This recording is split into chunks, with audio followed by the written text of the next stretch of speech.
ahora, como han cambiado,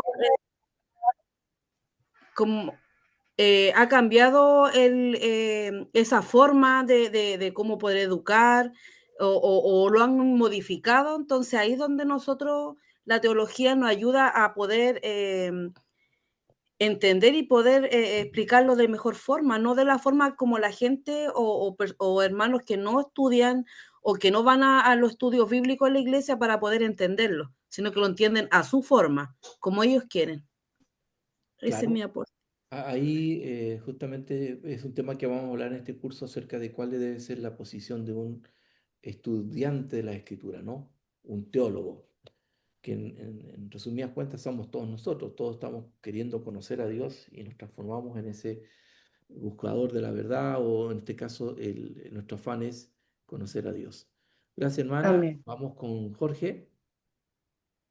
Buenas noches, hermanos. Quería comentar que en base a esto que se menciona de la interpretación que se hace de distintos pasajes, lo conversamos en el grupo recién y quisiera llamar a lugar la definición de teología como una reflexión sobre lo divino.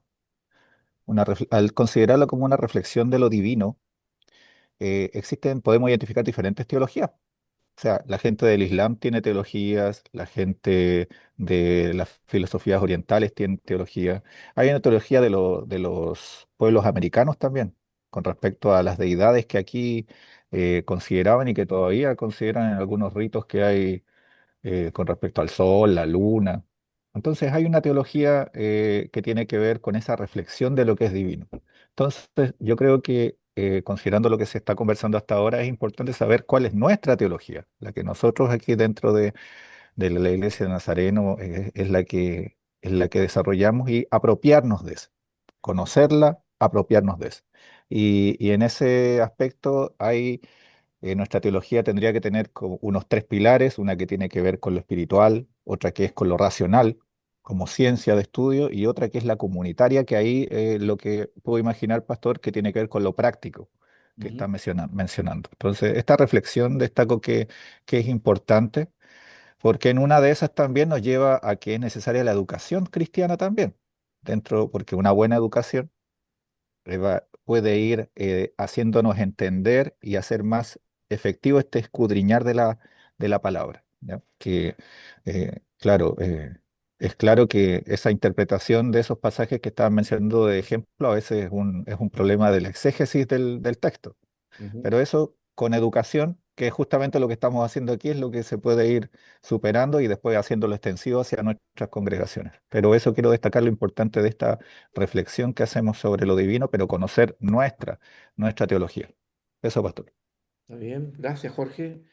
Claramente, aquí vamos a llegar a nuestras conclusiones en función de el, o sea, a la fuente de donde nosotros estamos buscando esa verdad.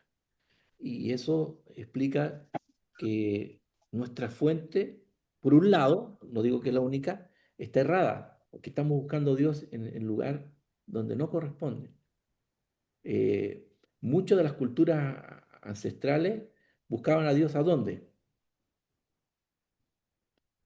¿Dónde En la buscaban? naturaleza. En La la naturaleza, naturaleza, ¿En cuál? Buscaban a Dios sol, en la su la naturaleza, La luna, luna, el en sol, los la el tierra, sol, sí, las estrellas. los exactamente, elementos, la madre el exactamente, naturaleza, fuego, elementos. el padre sol. el fuego. Exactamente, o sea, buscaban, aunque entendemos que no creemos en el panteísmo, obviamente, en eso de que Dios es tierra y sol y aire, como lo creen algunas culturas, pero sí sabemos que está ahí la marca de Dios en todo esto, ¿no? En la perfección misma de cómo fueron creadas las cosas, de cómo todo calza, Así, de tal manera que uno amén. entiende, esto no fue producto de la casualidad, sino que aquí hay una mano divina que hizo posible que nosotros existiéramos y lo hizo tan bello que cualquier detalle puede significar, ¿cierto?, que esto colapse. Pero a Dios no se le encuentra, o su verdad misma, lo que tiene que demostrarse no está inserto en la naturaleza. Dios usó otro medio para hacerlo. Y que Él mismo se revela y se revela a través de lo que Él hizo llegar a los que se transformaron los escritores de la Biblia, ¿no? Ellos hicieron llegar entonces esta verdad de Dios que estaba dirigida a la humanidad. Y esa es nuestra fuente esencial. Ahí es donde está la verdad de Dios y es ahí donde nosotros tenemos que enfocarnos en buscar a Dios. Muchas veces, hermanos, aún siendo cristianos evangélicos de tiempo, lo que menos conocemos, hermanos, es la Biblia. Y eso es una gran amenaza que hoy vemos y que amenaza el desarrollo mismo de la iglesia, la vida misma de la iglesia, su identidad, porque vivimos una fe conforme a nuestros criterios o en función de otras motivaciones, otros intereses, ¿no? Vamos a la iglesia porque nos gusta ir, porque se pasa lindo, un tiempo de cántico, de fiesta, entonces eso es lindo, ¿no? No voy a fiesta, pero voy a la iglesia y ahí me muevo, ¿cierto? Y reemplazo quizás otras instancias de diversión. Otros van a la iglesia porque les gusta conocer y qué sé yo, y así podemos tener muchas motivaciones. Eh, no estoy en contra de eso, sino que no tenemos que olvidar el propósito de fondo. Vamos a la iglesia, estudiamos la Biblia, oramos, aplicamos las disciplinas espirituales, porque nuestro objetivo, hay un objetivo de fondo, conocer a Dios. ¿Sí? Y en eso, hermanos, llegamos a una teología que es la sistemática. ¿Ya? ¿Y qué es lo que trata también este curso? Esa teología más rigurosa, objetiva, y cuando hablo de objetividad, hablo del hecho de que no soy yo quien va a filtrar lo que se dice de Dios, sino que yo me abro a la posibilidad de que Dios influya en mi vida con su verdad revelada. Entonces, la objetividad está en eso, en dejarnos tratar por Dios y no poner delante de nosotros mis propias opiniones o conceptos, ¿no? Porque eso es la tentación que tenemos como seres humanos. El hecho de que nos gustan algunas cosas de la Biblia, pero otras no tantas. Entonces, comulgo con lo que sí me gusta, lo que sí me conviene, pero que hay cosas que en realidad yo ahí las veto y no prefiero tocarlas, porque ahí en eso Dios no coincido contigo, ¿no? Y eso atenta, obviamente, a la influencia que va a tener la palabra de Dios en nuestros corazones, en nuestras vidas. Es cosa de ver a los apóstolos de Jesús. Imagínense, estaba ahí la verdad en vida, Cristo. Que uno podría decir, oh, es como, porque algunos dicen, bueno, no puedo creer más en Dios porque no lo conozco, no tengo acceso a Él, pero fíjense que estando Cristo ahí, estando Él revelándose directamente con sus discípulos, eh, por no decirlo todo, la mayoría estaba con sus propios intereses. Y tenían una interpretación tan equivocada de la misma palabra que enseñaba Dios que llama la atención, ¿no? Por ejemplo, cuando los mandó a predicar a los pueblos y después Jesús les pide que rindieran cuenta o que contaran cómo fue su experiencia y contaban cómo algunos también no creyeron a su mensaje, no creyeron al evangelio, el mismo evangelio que Cristo estaba predicando, los discípulos fueron y lo replicaron, anunciaron el mismo mensaje que ya también estaba en la escritura y que ellos replicaban. Pero algunos no creyeron. No, bueno, a Jesús tampoco le creyeron, ¿no? Siendo Jesús. Pero ¿cuál fue la reacción de ellos, no? Bueno, Señor, sobre todo los hijos del trueno, ¿no? Los dos hermanos que estaban ahí, que dijeron en un momento, Señor, ¿por qué no vas y mandas fuego, ¿cierto?, del cielo para que se den cuenta del error que están cometiendo, ¿no? ¿Cómo ellos logran una interpretación que, que está muy lejos de la esencia misma de Dios? Por lo tanto, hermanos, aquí estamos identificando, por un lado, la importancia que tiene el ejercicio mismo de la teología, pero un ejercicio que tiene que ser bien hecho, una práctica que tiene que llevarnos a adoptar ciertas actitudes que puede que no estén en nosotros como estudiosos de la Escritura, que requieren también darle el valor que ésta se debe. ¿Sí? Así que por ese lado, hermanos, tenemos que entender que la palabra en sí tiene ese valor importante. Hermanos, vamos a hacer una pausa. vamos a tener 15 minutos de break, de tiempo para nuevamente volver. ¿Qué hora es? Las 9:10. Entonces, a las 9:25, ¿le parece, hermanos? Volvemos a clase. La clase dura hasta las 10:30. Entonces, siempre vamos a tener un break de 15 minutos. ¿Sí? Así que vamos a Amén, hacerlo pastor. ahora y volvemos y seguimos con la clase. Les dijo, hermano, que estoy grabando porque esta clase la vamos a subir al Classroom para que lo tengan ahí de repaso también y nos pueda servir para ahí tener, abordar algunos temas, ¿ya? Así que nos Gracias, damos pastor. 15 minutos, 9:25 nos volvemos a encontrar.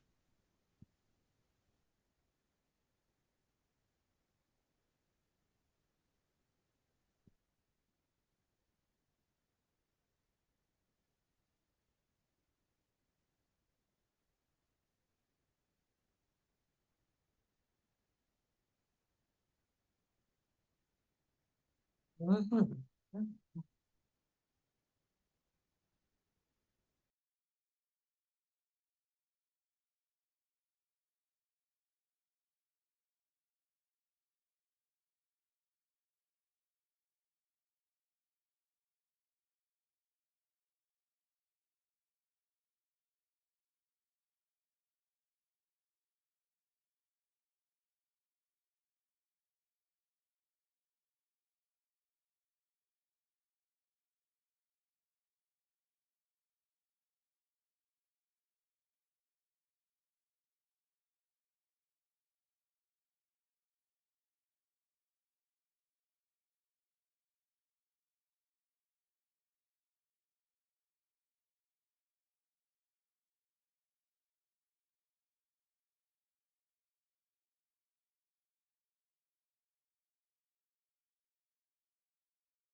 Sí, pañuelito y ya, para cambiar después, mira.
Muy bien, hermanos.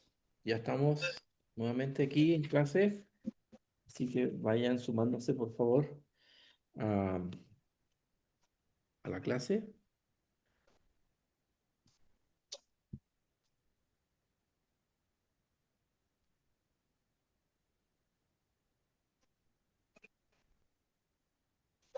Un segundito. Un segundito.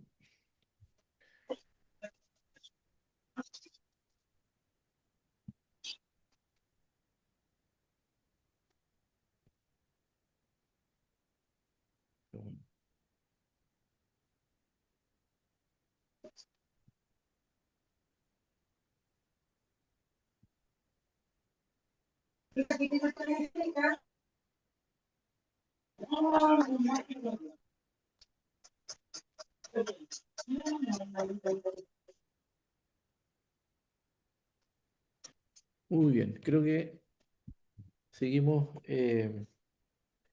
Se ve la imagen, ¿cierto? De la palabra teología se ve, ¿cierto? Sí. Ya me voy para ti, buenas noches. Ah, Se Muy ¿un ve. bien. antigrado? Muy bien, hermanos. Espérate, espérate. Vamos a- Esperando. sí. Ahí está, hermano. Se cayó el Gracias, internet. perdón. Discúlpenme, justo estaba hablando y se cortó el internet, pero ya volvimos, ya volvimos. Estamos aquí. No se vayan, no se me vayan. Muy bien, hermanos. Ahora sí, seguimos con la clase. Hermanos, hasta aquí, ¿hay alguna pregunta o algún comentario que añadir de lo que hemos estado hablando? ¿Todo bien? Sí, muy bien. Silencio otorga, dicen, ¿no? Hermano, no tengamos miedo de consultar, de opinar, ¿cierto? Estamos todos aquí para interactuar, así que no tengamos el temor de participar o preguntar también, ¿no? Bueno, una de las definiciones que fue recurrente en ustedes en la participación inicial hablaba acerca de lo que es teología. Y la palabra teología es una palabra compuesta, ¿no? Que significa teo, por un lado Dios, y logía, que tiene que ver con estudio, razón, palabra. Y entonces entendemos que de esa manera nosotros estamos definiendo que eh, la teología es el esfuerzo que hacemos para comprender la revelación de Dios. Y esto no significa simplemente que la teología consiste en hablar acerca de Dios, sino que tiene que ver con ese buscar a Dios, pensar ordenada y coherentemente sobre Él. eh, y entender realmente sus propósitos. Esto es importante porque si ustedes se dan cuenta que hay un esfuerzo humano importante. Dios se ha revelado, pero nos toca también nuestra parte en esto.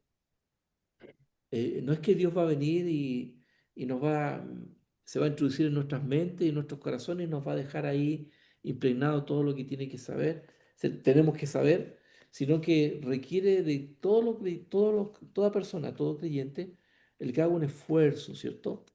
De valorar la escritura y por ende el estudiarla, conocerla y entenderla, eh, pues es lo que vemos y vemos a través de la palabra de Dios y en su historia, en los relatos que hay, de cómo fue necesario una correcta interpretación, el de tener un acercamiento permanente y dependiente hacia la palabra de Dios, porque el hecho de hablar de Dios no es suficiente.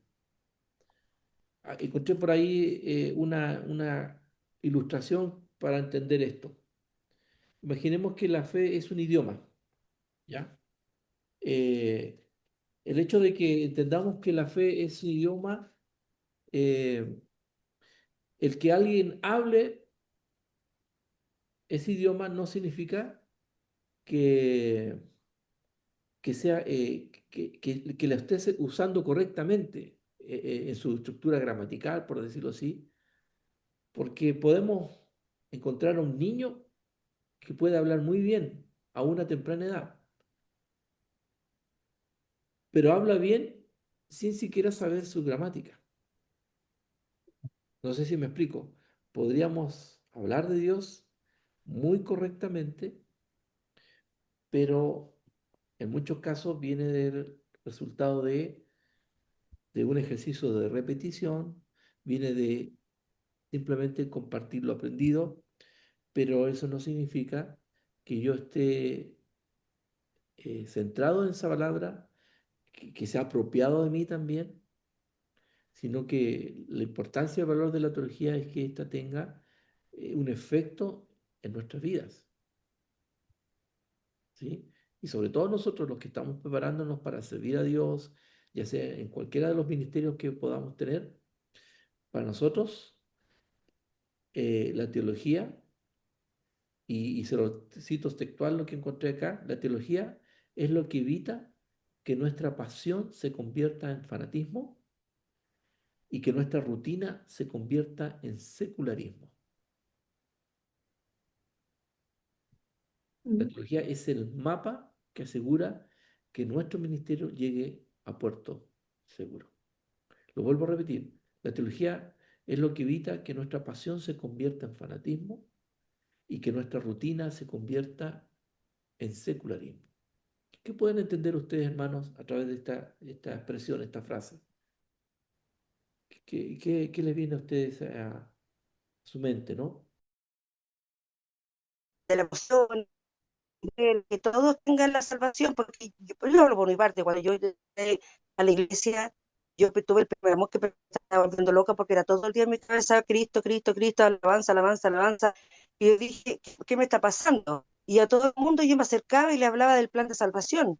Le decía yo que el Señor la ama, que el Señor tiene un plan de salvación para su vida. Entonces, eran emociones lo que yo aprendía en la Biblia, porque yo la Biblia no la conocía todavía, la estaba estudiando recién. Bueno, y ni siquiera estudiando, sino que quería averiguar. Entonces me quedaba con alguna frase, muchas veces estaba el pastor, y yo eso le repetía a la gente. Entonces, muchas veces posiblemente le haya dicho a alguien fuera de contexto lo que principalmente quería que esa persona supiera, que ahora ya al pasar los tiempos, con 16 años en la iglesia, estoy estudiando ahora y ya lo veo de otra forma. Entonces, Y muchas veces uno, porque se guía por el primer amor, no lleva a la gente al camino correcto, no va por el camino que Dios quiere que la llevemos, porque somos impulsivos, somos impulsados por la pasión, por el primer amor. Entonces Cristo muchas veces nos dice que volvamos al primer amor, pero con la sabiduría y el entendimiento que Él nos da a través de la palabra. Ok, gracias, hermano. Ya vamos a comentar lo que usted nos dice, pero queremos también darle la oportunidad a dos hermanas que tienen la mano levantada. Partamos con la hermana Miriam.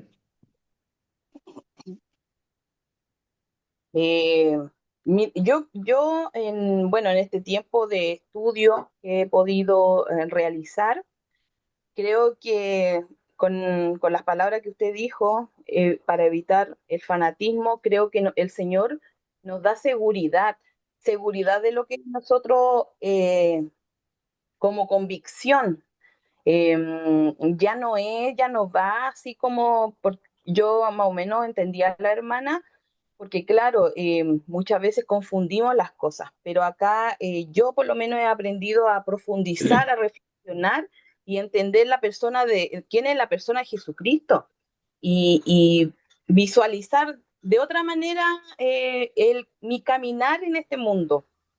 Y, y ahí decía, la rutina secular, en esa formación, ahí va la práctica, que creo que si uno lo practica, eh, provoca, yo siento que provoca seguridad, seguridad en lo que nosotros, lo que yo creo. Y, y puedo caminar y puedo como hablar, pero ya no de una perspectiva a lo mejor de lo que yo creía, a lo mejor cuando era niña, sino que más sencillo. Yo creo que el Señor siempre nos da palabras sencillas para dirigirnos a las personas. Ujú, gracias, hermana. Gracias, Miriam. Vamos con hermana Jessica.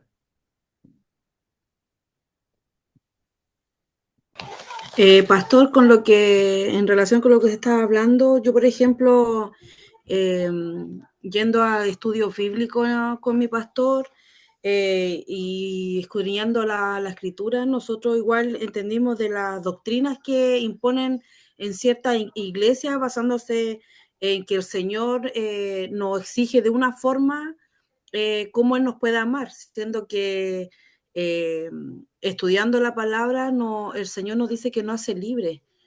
Y Él nos ama, bueno, como dice el Señor, Él ama al pecador, pero no al pecado. Entonces, de una forma para poder estudiar al Señor, maravilloso, porque así no entendemos que no, Él no ama a un grupito en específico, sino que nos ama a todos. Y eso ya es una forma de entender el amor maravilloso que Él siente por su creación. Muy bien, hermana, gracias. Gracias por su comentario. Vamos a ir comentándolos.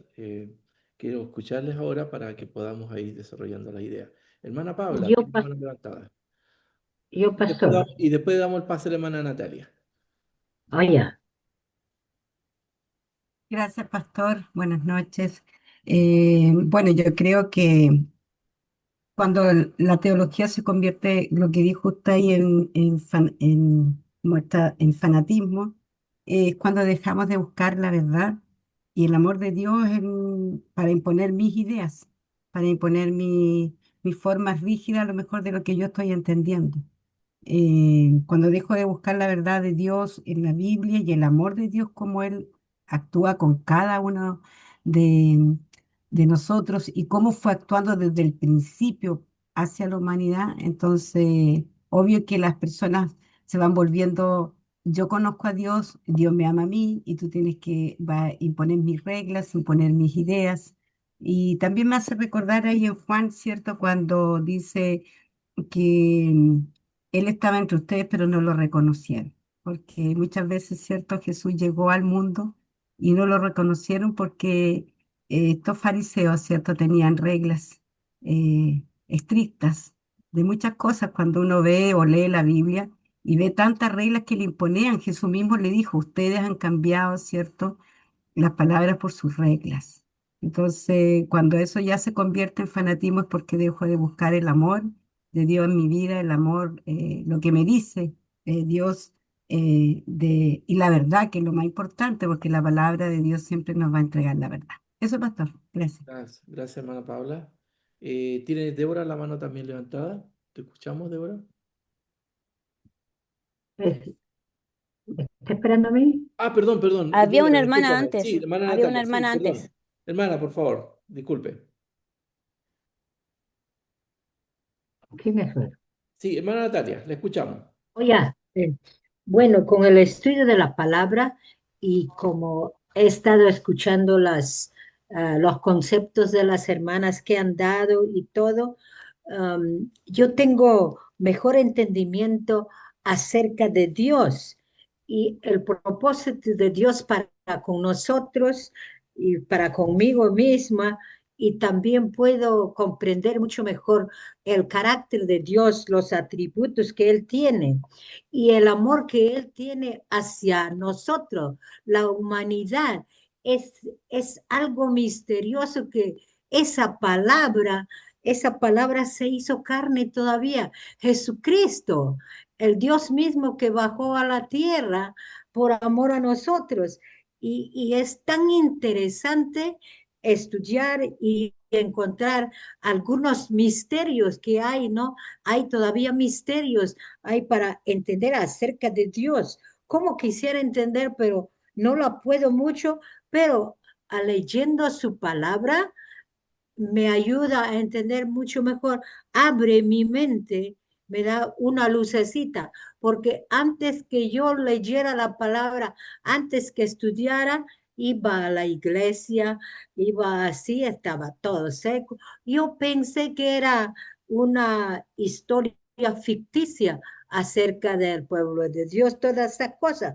Pero una vez que empecé con la palabra, me ha ayudado a entender. Y aún todavía tengo muchas preguntas acerca de los sacrificios que Dios requería antiguamente y ahora pues para nosotros es el sacrificio vivo nosotros mismos, creo. Todavía tengo mucho para entender y tengo esperanza de entender un poquito mejor estudiando aquí la teología o la palabra. Esa es Ujú. mi intervención. Sí, hermana, sí. Ciertamente hay muchas preguntas que tenemos que respondernos todavía y algunas que, soy sincero, no vamos a tener respuesta. En su divina voluntad, Dios ha dejado cosas ahí en el misterio y que en realidad no vamos a saberlas y vamos a tener que preguntárselas directamente a Él cuando nos encontremos con Él, ¿no? Bien, vamos con Débora y después vamos con Karen, que también levantó la mano. Bueno, yo entiendo, la frase era, la teología evita, bueno, así lo anoté yo, evita que la pasión se convierta en fanatismo. Era eso, ¿no? ¿Sí? Ya. Y nuestra Eh, rutina se convierta en secularismo. ya. Bueno, yo entiendo que la pasión es cuando nuestra fe no nos permite, o sea, ay, lo tengo escrito y se me olvida. Allá. Es cuando la pasión ya no nos deja pensar con claridad, sino que creemos todo, no lo cuestionamos, y cuando ya dejamos de cuestionar ciertas cosas, eso se transforma en fanatismo. En cambio, la teología nos permite racionalizar las cosas, poder estudiarlas, poder buscarle un sentido, no creer todo literalmente, sino empezar a estudiar para encontrar el origen, la raíz, qué fue lo que quiso decir Dios en esta parte y poder explicarlo de esa forma, porque a veces la pasión nos gana. Entonces, y cuando nos dejamos de cuestionar, cuando dejamos de razonar, es cuando se puede convertir en fanatismo, cuando ya no vamos a la base de la escritura. Entonces, la teología nos permite a nosotros el poder estudiar, el tener criterio, el poder entender, el poder razonar nuestra fe para así poder entenderla y entregarla de mejor manera. Tal cual. Gracias, Deborah. Gracias. Estamos escuchando entonces ahí de parte de ustedes una explicación de esta frase, ¿no? Que puede que ustedes no necesariamente tienen que estar de acuerdo, hermano, ¿eh? Puede que por ahí a lo mejor no se entiende y usted piensa de otra manera o tiene algún argumento, lo puede decir, hermano, por favor. Hermana Karen. Amén, gracias, pastor, gracias. Eh, yo noté lo que usted dijo, dice que la teología es lo que evita que mi pasión, ¿cierto?, se convierta en fanatismo. Bueno, el fanatismo es una pasión sin control, eso es el fanatismo. Mi hermana recién estaba hablando y decía que se sale de la razón, se sale del centro. Y eso es, pues, el fanatismo pierde el centro. Y al perder el centro, nosotros como cristianos religiosos, evangélicos, caemos en un peligro porque nos vamos del corazón mismo del Señor. Y después dice que también evita que nuestra rutina se convierta en secularismo. Y el secularismo está muy ligado al humanismo. El humanismo tiene que ver todo con el hombre. El ser humano es el principio y el fin de todo. Entonces, ahí no contempla mucho a Dios. Entonces, si yo convierto mi rutina humana y no la sujeto al Señor, lo más probable es que termine en un secularismo, lo que yo antes expresábamos en el grupo. En estos tiempos son peligrosos, hay demasiada información y la mayoría es información errónea y la presentan tan bonita que si la gente no está arraigada en una muy buena teología o en un conocimiento no tan pleno de Dios, pero sí que tenga un fundamento, es fácil que las personas se confundan. Y fanático, bueno, el fanático es una persona desordenada, una persona que no tiene, sigue su pasión, y las pasiones, la mayoría de las pasiones son desordenadas en los seres humanos si no estamos nosotros controlados y regidos por el Señor. Eh, yo creo lo que decía Laura, es claro, uno al principio es tanto el amor de Dios que siente que viene esa fe que nace, el espíritu se despierta, se desborda y nuestras emociones ahí están jugando, nos juegan unas malas pasadas. Pero yo de verdad quiero decirle, hermano pastor, que yo antes le tenía temor a la teología, temía, temía que la teología me encuadrara en algo, como que lo veía muy racional, muy demente, muy raciocinio, muy filosófico. Y eso me causaba una especie como de aprensión. Gracias a Dios, el Señor sacó ese velo, esa falta de conocimiento y justamente gracias a la teología. Y con los cursos anteriores he podido ir abuenándome con esto y ahora en realidad es necesario para el cristiano, para el creyente que tenemos la obligación de parte de Dios, amorosa obligación de difundir el Evangelio. Ujú. Eso sería Muy bien, mi hermana. opinión, pastor. Gracias por su participación. Eh, esta frase que yo les comparto, ¿no? Que la teología es la que evita que nuestra pasión se convierta en fanatismo y que nuestra rutina se convierta en secularismo, es el resultado cuando nosotros nos alejamos, cuando hablamos de teología, asumimos también que nos alejamos de Dios. Cuando Dios, ¿cierto? Eh, en otras palabras, cuando nos apartamos de Él, evitamos su influencia en nuestras vidas. Y nuestra fe, nuestra devoción a Dios, y aquí estamos hablando, este concepto no es para los incrédulos, esto es para nosotros, los cristianos. ¿No es así? Si nuestra relación con Dios simplemente se resume en pasión, en gana, energía, lo que estamos haciendo con nuestra relación es que ésta llegue a una experiencia que escapa de los mismos criterios que Dios tiene.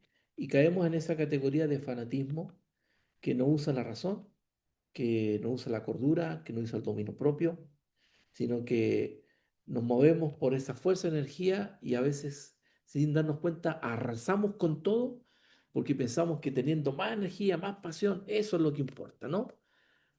Eh, y, y eso nos aleja de los criterios que Cristo usó, ¿sí? Y eso es resultante de una lejanía de los principios de Dios. Lo mismo pasa que cuando nuestra rutina se convierte en secularismo. Cuando hablamos de rutina, podríamos considerar allí todo nuestro quehacer eclesial, ¿no? ¿Qué es lo que hacemos en la iglesia? Servimos, hacemos esto y lo otro, enseñamos, trabajamos en este ministerio. Tengamos cuidado de que eh, Dios no esté presente allí. Porque cuando aquí el autor de esta frase dice que nuestra rutina se convierte en secularismo, cuando hablamos de secularismo hablamos de todo, hablamos de la ausencia de Dios. Y aún así, haciendo cosas para Dios, podemos caer en esa práctica de que lo que estamos haciendo Dios no está presente. O sea, nuestra motivación no es Dios, la motivación son otras. Estamos haciendo esto, aunque es una buena obra, pero para yo quedar bien o para yo demostrar mis habilidades, para alimentar mi ego puede ser. O simplemente lo hago por egoísmo, muchas veces. Y ahí es donde Dios no está presente, y eso es secularismo. Secularismo es cuando se saca a Dios de nuestro quehacer. Y cuidémonos porque aún en las prácticas dentro de la iglesia podemos estar viviendo ese secularismo. Álvaro, te escuchamos. Pastor, yo lo relaciono con un personaje de la Biblia, muy conocido, ¿cierto? Pablo. Cuando escucho esta frase se me viene bueno, Saulo, Ajá. Saulo, ¿cierto? Que Ujú, tenía tanta pasión que se transformó en fanático de lo religioso de. Entonces su rutina al final, claro, cayó en ese secularismo, ¿cierto? En el que de repente tal vez nosotros, como bien decía usted, caemos en la iglesia. O sea, lo hacemos una rutina y lo transformamos en algo prácticamente, ¿cierto? Como digo y como dicen muchos, en algo que le hacemos una palomita, un clic. O sea, tuve que ir a hacer la predicación y marco la palomita. Hice la clase de escuela dominical, marco la palomita. O sea, lo transformo en algo secular, ¿cierto? Humano. Y la pasión, ¿cierto? También se pierde por el Señor y se convierte en fanatismo. Y eso lo puedo llevar a un ejemplo también. Hoy día me llamaba un poquito la atención algo bien burdo que tiene que ver con un personaje que se llama el Pastor Rocha, que hace stand-up comedy. Pastor, el hombre es pastor colombiano, creo, no sé cómo muy bien su historia, pero le ganó lo mundano y lamentablemente tal vez toda su pasión, ¿cierto? Todo lo relacionado al Señor se convirtió a algo humano, algo secular. Y me da un poco de pena porque no sé específicamente él, pero salen otros actores a intervenir con ciertas críticas y algunos nombraron, por ejemplo, al pastor Soto. Y ujú. ahí puedo ver, por ejemplo, también el ejemplo de fanatismo de repente, desmesurado, ¿cierto? Que nos gana la pasión. Y yo entiendo, puedo entender a lo mejor de querer defender, pero cuando no tenemos ni opro, dan vuelta en el aire nomás y no causan ningún impacto, que a lo mejor yo pienso que el Señor le gustaría que causaran, entonces son palabras vacías, son palabras huecas. Entonces esos dos ejemplos se me vienen a la mente y los puedo relacionar con esta frase que igual es potente. Ese es mi comentario. Gracias, Álvaro. Sí. En la Biblia encontramos varios casos que están asociados, como mencionó Álvaro, Podríamos hablar de Pedro, que también lo llevó a la pasión cuando le quiso defender a Jesús, cuando lo fueron a apresar. Podemos ver también los apóstoles que mencioné, ¿cierto? Los hijos del trueno, que ellos eran muy Pastor, apasionados, quisiera comentar muy de algo. piel, ¿sí? ¿Sí? Am, ¿Quién habla? Hablando de este fanaticismo y secularismo, me vino a la mente acerca de la rutina que hacemos a veces en las iglesias para cumplir con nuestra agenda. A veces yo también eso he caído, solamente hacer el schedule, todo eso, los programas, como dice, rutina, y uno cae en secularismo sin hacer con un propósito, con una intención de ayudar o agradar a Dios, solamente por cumplir nada más. Eso podría caer en el secularismo, Ujú. ¿verdad? Sí, exactamente. Sí, por eso que está la necesidad, hermanos, de que siendo ahora hijos de Dios, no dejemos de hacer una de las prácticas más primordiales que un cristiano debe hacer: conocer la Escritura, conocer la palabra de Dios.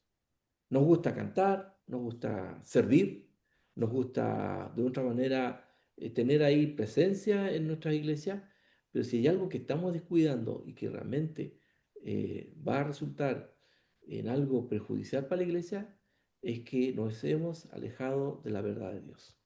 Y vamos a ver por qué razón o qué consecuencias significa eso, hermano. Entiendo que en un principio, cuando estamos comenzando en la fe, hay cosas que no entendemos y que la vamos a ir entendiendo en el proceso. Pero fíjense, Mm. hermanos, de que mientras el Señor no venga, nosotros, si en algo tenemos que apoyarnos, es precisamente la verdad revelada de Dios. Yo entiendo que si por ahí eh, yo me convierto al Señor y estoy en una situación en que me voy a tener que morir pronto, claro, esa persona no va a tener tiempo para conocer a Dios a cabalidad, porque tampoco estamos hablando de que el conocimiento es lo que me va a salvar a mí, ¿sí? Créanme, hermanos, que no es así. Estaríamos en un error pensar de que mientras yo me llene más de información y conozca más de la Biblia, eso me va a dar garantía. No, no tiene que ver con eso, sino que tiene que ver que ese mismo ejercicio de conocer a Dios, de recordarle a mi mente quién es Dios, de hacer el ejercicio de la disciplina, de estar cerca de la palabra de Dios, me da mucho más garantías que el solo hecho de decir yo creo en Dios, yo creo en Dios, gloria a Dios, y eso en realidad no está sustentado con la verdad misma de Dios. ¿Sí? Estamos en ese proceso conociendo y estamos creciendo. Todos hemos pasado por un tiempo y algunos hemos caminado más que otros, pero todos hemos hecho el mismo recorrido. Entonces, no Mm. temamos, hermanos, que el hecho de que, oh, yo sé tan poco y eso significa que estoy en desventaja. No, hermano. Por el contrario, o sea, el hacernos creyentes nos debe llevar a una inquietud intelectual, por decirlo de una manera, de buscar y conocer más a Dios.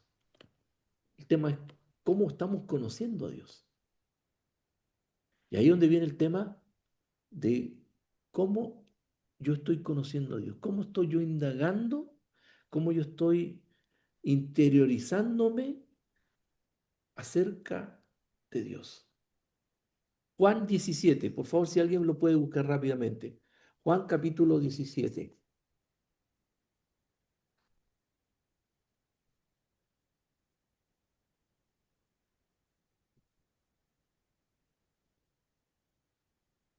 ¿Alguien me puede leer los tres versículos de Juan 17?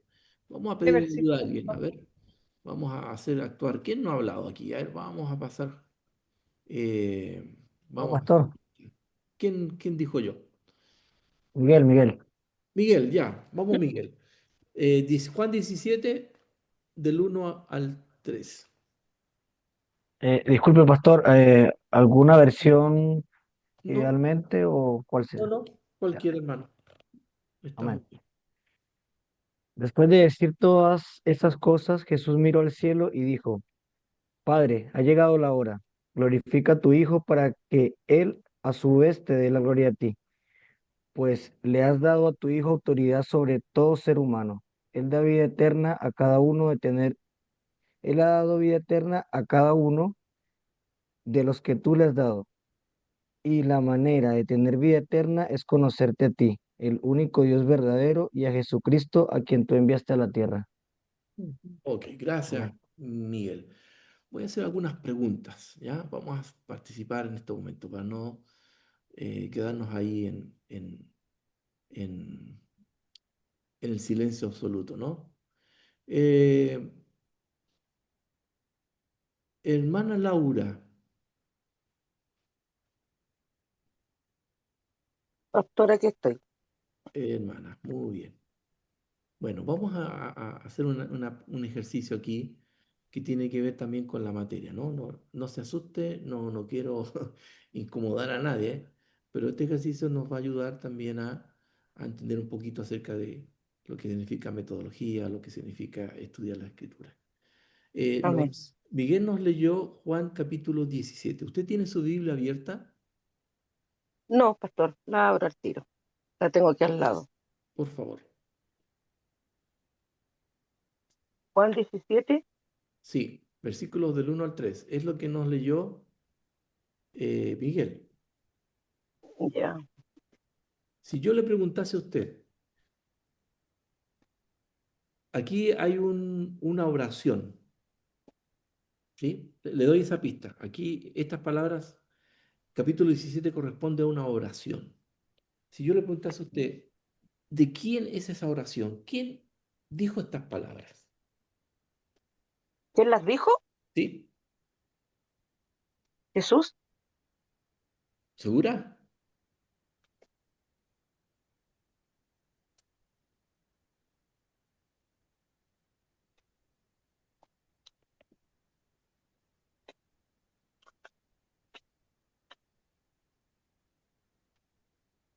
Ujú. Juan 17 del 1 al 3. del ¿Son 1 al palabras de 3. Jesús? Ahora dice, estas cosas habló Jesús y levantando los ojos al cielo, Ya. dijo, Ok, muy bien. Entonces, ¿quién las dijo? Jesús. Está bien, hermana. Está bien, ¿sí? Estoy haciendo este ejercicio porque estamos justamente leyendo las escrituras.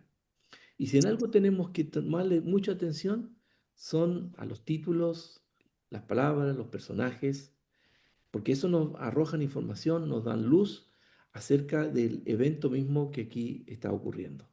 ¿Sí? Hermana, usted está en lo correcto. Es Jesús quien dijo estas palabras. Gracias, hermana. está hablando el Padre. Jesús le Gracias. habla a Dios. Sí, vamos con Manuel. Hermano, ¿me escucha? Sí, pastor. Otra pregunta. ¿Tiene su Biblia abierta? ¿Sí? No en este preciso momento, pero la tengo al lado, la voy a abrir enseguida.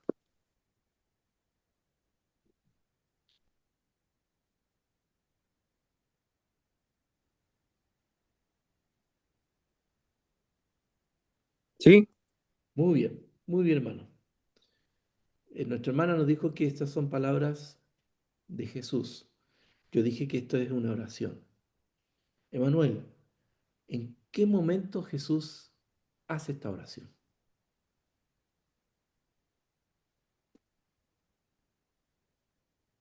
No te estoy pidiendo que adivines. Ah, ok, ok. Usa tu Biblia. Ojeala. Cuando Jesús quiere interceder por sus discípulos. Ya, sí, es una oración intercesora. Muy bien. Pero ¿en qué momento lo dice?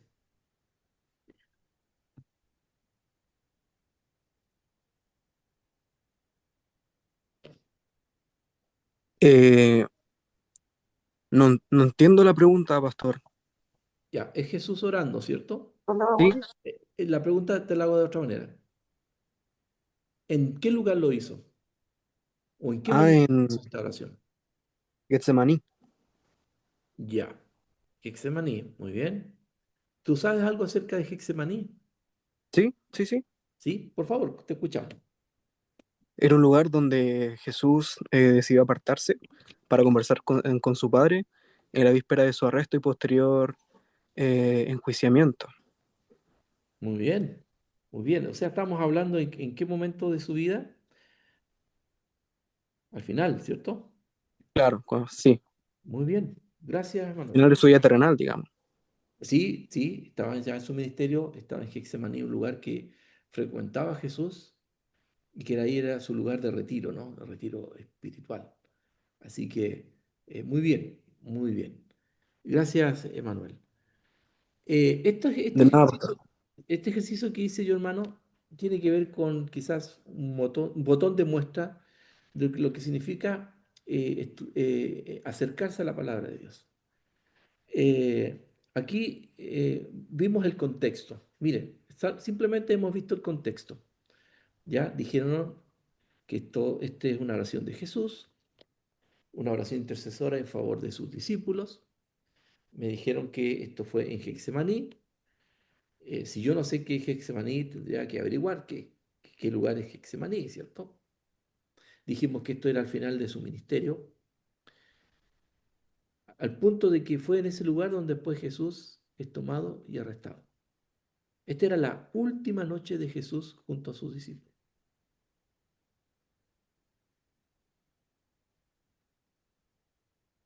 ¿Cuál era el estado? Aquí la pregunta, la hago abierta. ¿Cuál era la condición de Jesús o su estado espiritual o emocional? Tenía miedo, Ya, tenía miedo, estaba bien. aterrorizado por lo que venía, porque humanamente, como todo ser humano, él sabía lo que le iba a pasar. Ujú. eh, Estaba aterrado. E incluso él le dice al padre que desista, pero después se da cuenta y le dice que se haga la voluntad del padre, pero estaba aterrado porque él sudaba sangre. Y cuando una persona llega a ese extremo es porque su cuerpo está al límite del Muy bien, pánico. muy bien, sí, esa es una descripción que ahí el evangelista Juan, ¿cierto? Pone y eso nos da un indicio de cuál fue su estado de tensión, ¿no? De depresión. Miriam levantó la mano. Te escuchamos, Miriam. Sí, yo veo acá igual, veo que que Jesús estaba ya como dispuesto y listo, entregando lo que ya él había hecho en la tierra, pero también creo que estaba preocupado por los discípulos y por todo lo que él tenía que dejar ahí en ese minuto. Pero sabía que la gloria era de Dios y él se iba a manifestar conforme a lo que ya él tenía claro. Ajá, exactamente. Y ahí entramos, gracias, Miriam. Ahí entramos un poco a ver en detalle por qué esa oración de Jesús en favor de sus discípulos. Bueno, los primeros 3 versículos que leyó Miguel, hay algo muy interesante y lo dice puntualmente el versículo 3, el versículo 3 de Juan 17. Si yo preguntase en este momento, a ver, ¿a quién le podemos preguntar?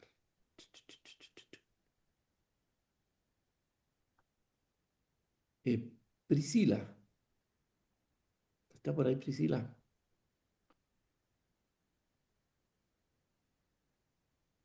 No ha venido, creo. No está. Sí, sí, aquí estoy. Hermana, ¿tienes tu Biblia a la mano? Sí, Muy bien. ¿Puedes ver el versículo 3 de Juan 17? sí.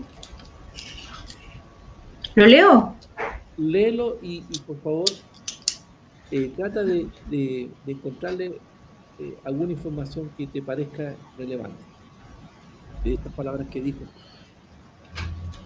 Dice, y esta es la vida eterna, que te conozcan a ti, el único Dios verdadero, y a Jesucristo, a quien has enviado.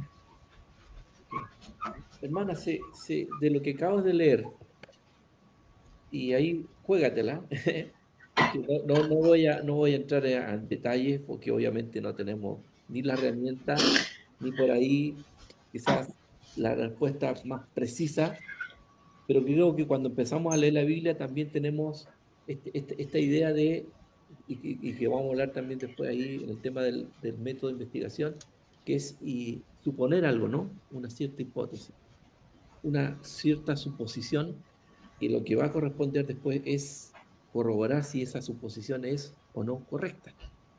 Pero ¿qué te dice a ti estas palabras? ¿Qué supones tú que quiso decir Jesús con esto? Versículo 3 de Juan 17. En tus Y palabras. esta es, ah, y esta es la vida eterna, que te conozcan a ti. O sea, lo que entiendo está claro, o sea, conocer al Señor, que es el único Dios verdadero, que después de Él no hay nada más. Ya, muy bien, muy bien. Mm, ¿Qué tan importante es eso? ¿En mí o para todos? El conocer a Dios, ¿qué tan importante es? ¿Podemos deducir ahí qué intensidad o qué importancia tiene eso de conocer a Dios? ¿Es una importancia relativa, optativa, o es urgente, es importante? Según lo que dice Importante. ahí, importante, ¿no? Es importante porque Él es la vida eterna. Ah, interesante. Miren lo que quiso decir Jesús. Yo no sé si alguien tiene otra versión. Gracias, Priscila, gracias. ¿Alguien tiene Pastor, Ya. otra versión que puede yo lo decir? entendí, sí, pastor, yo lo entendí de que era necesario de que él muriera porque al morir él nos daba la vida eterna y así nosotros podríamos conocer a Dios. Ok, ok. Pastor Jorge y Ya, yo ahora sí tenemos la podemos mano levantar. hace rato. Ah, perdón. Bájela, no se cansen, bájela, no, El, bájela, Jo- no se cansen. ¿Quién, quién, el, quién parte? Porque tengo tres el manos. Jorge estaba Bájela nomás, primero. dale. ¿Quién? El Jorge, vamos Jorge fue el Jorge. primero, después venía yo y después ya Ya. no vi quién más. Y ahí después viene Mana Paula y usuario de Zoom. No sé quién será. Pastor Vamos, y vamos con hermanos, Jorge. mientras conversaba, me entró la duda, estaba revisando, así que tampoco lo tenía claro completo, pero estuve revisando aquí la palabra y Juan 17 del 1 al 3 está al término de la última cena, no está en Getsemaní, Jesús.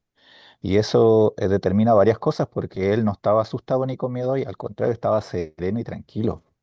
Estaba con los discípulos al término de la última cena.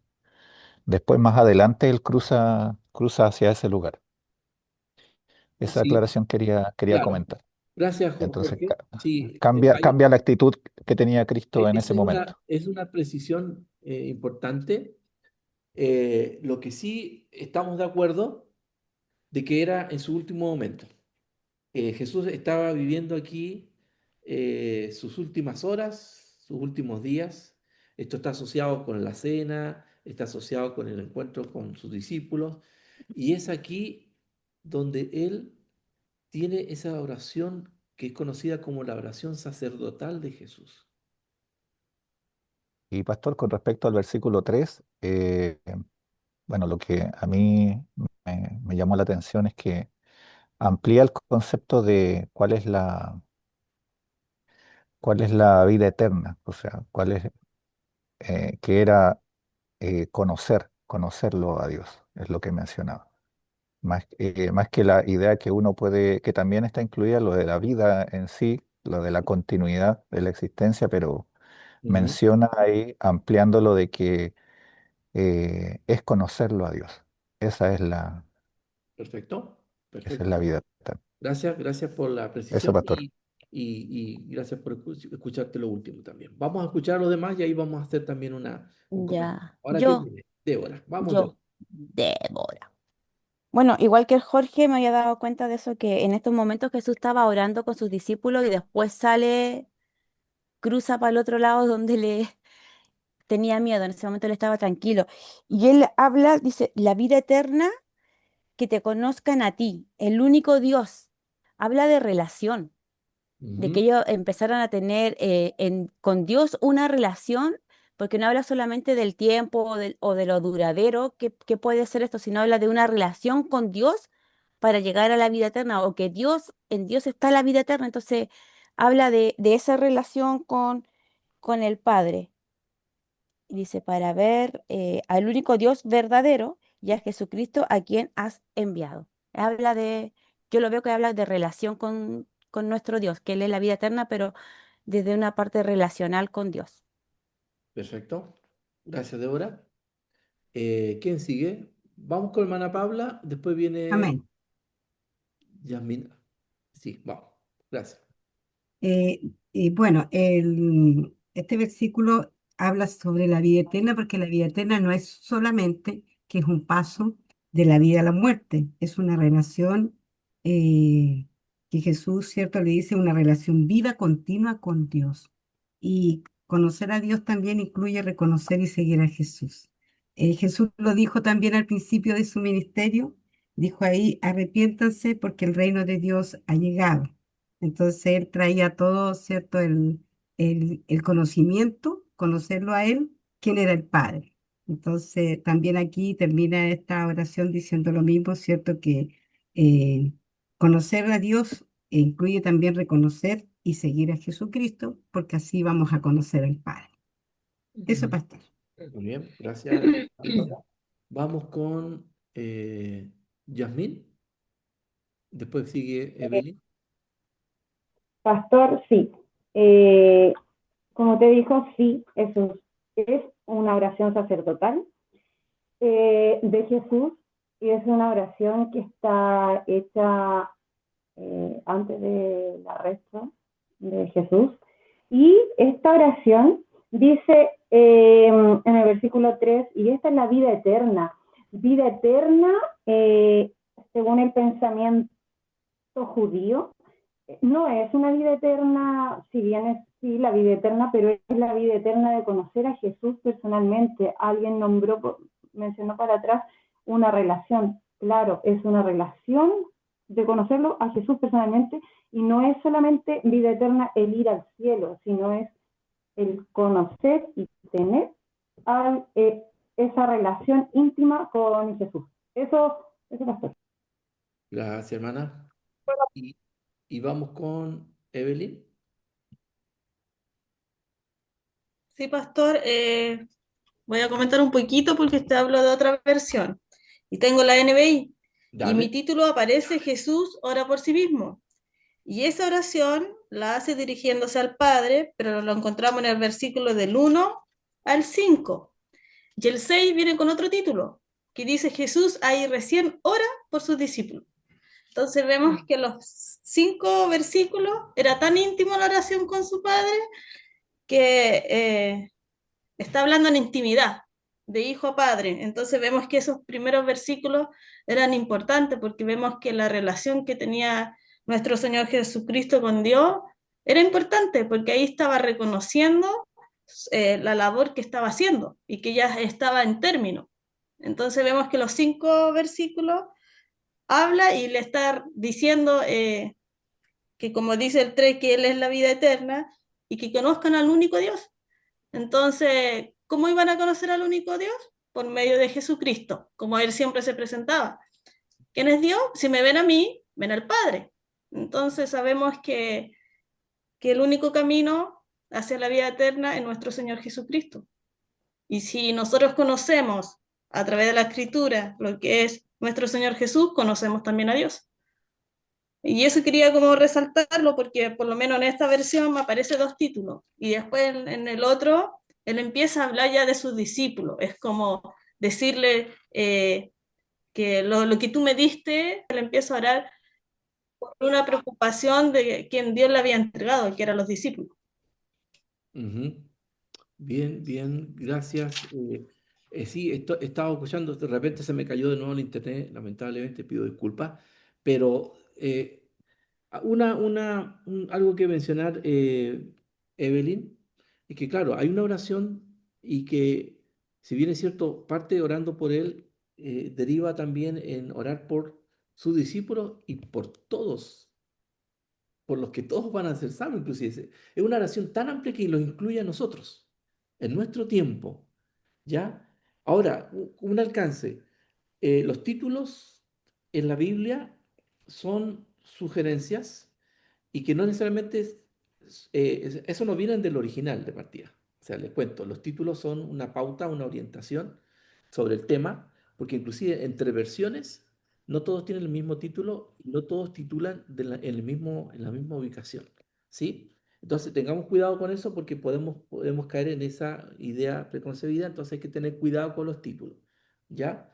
Pero sí me quedo con el hecho de que aquí Jesús dice una gran verdad, pero antes de hablar quiero darle la oportunidad, las últimas dos oportunidades a Juanita y a Jessica. Partamos con Juanita y después con Jessica.